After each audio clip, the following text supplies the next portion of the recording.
Beneath the streets of Paris lies a secret world, a labyrinth of tunnels that few truly know. A place where the dead outnumber the living and the echoes of history seep through the walls. Welcome to the forbidden catacombs of Paris. I first set foot in the catacombs with a sense of curiosity, a hunger for adventure that felt like something out of an Indiana Jones story.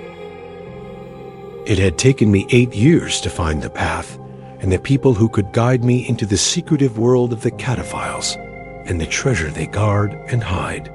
The challenges that lay ahead were unimaginable, wading through tunnels with water rising up to my waist, navigating paths that only a few lucky ones had ever dared to explore.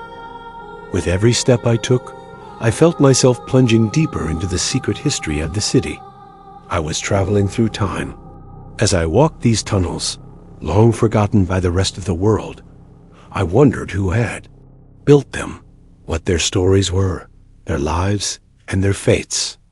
Entering these underground galleries of art, discovering the quality, the beauty, and the marvels of these masterpieces, I realized that this place was alive, that this secret society dedicated itself to preserving, creating, and protecting this hidden heritage.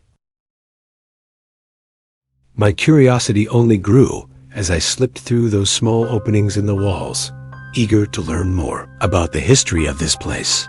I wanted to discover the sculptures carved into the stone, the details that blend with modern art, and perhaps the creations of others who, in times long past, had unknowingly become part of history as anonymous artists.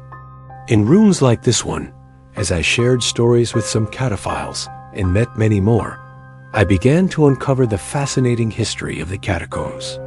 I paused to study the castle room, whose exact age I can't quite recall. Its walls bore intricate carvings and little figurines left behind by cataphiles as offerings, transforming the space into a kind of macabre castle, one that might have hosted dark rituals, or so it seemed at first glance. But as I learned the stories and lifted the veil of fear that the unknown creates, I began to understand and appreciate it with new eyes. And that experience, in itself, was one of the most thrilling moments of all. Surely by this point, you're wondering, just as I once did, what is the story behind the catacombs? Well, the catacombs were once ancient underground limestone quarries. From these quarries, the blocks were extracted that built Paris, and some of its most iconic monuments, like the Cathedral of Notre Dame and the Louvre Museum. But these ancient quarries took on a macabre new role in the late 18th century, at a time when Paris faced an unthinkable crisis.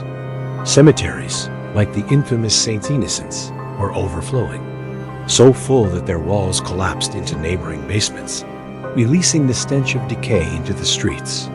The dead had outgrown the living.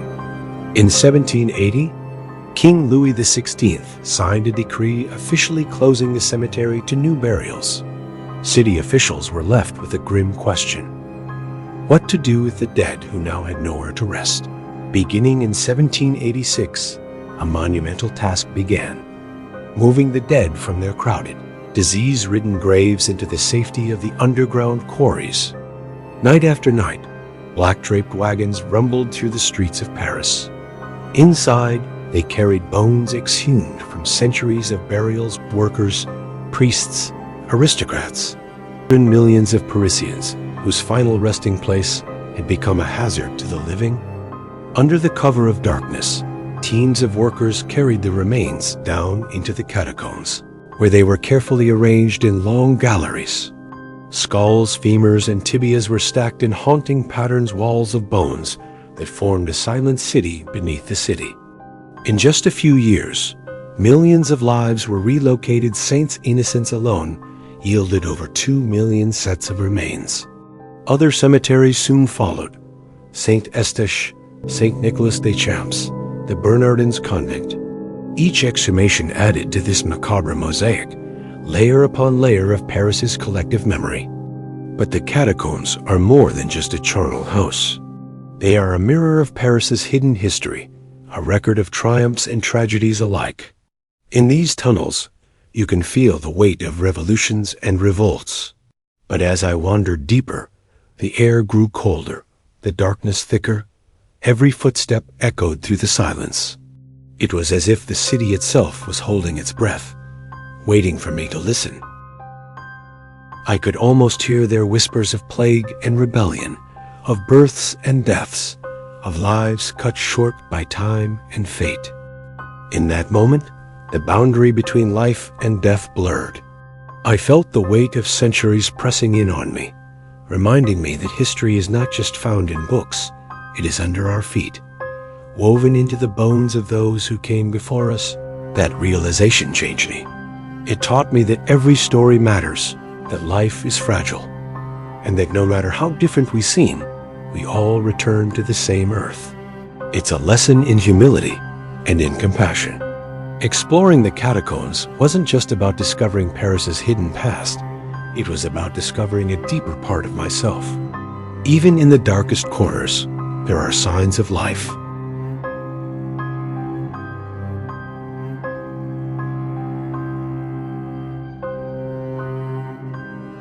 In the catacombs, cataphiles, secret explorers leave behind tracks, small tokens, or inscriptions to guide fellow seekers. Finding one of these tracks, a carefully placed note, a bottle, a tiny piece of art, felt like a secret handshake across time. A reminder that even in this dark, silent world, we are never truly alone.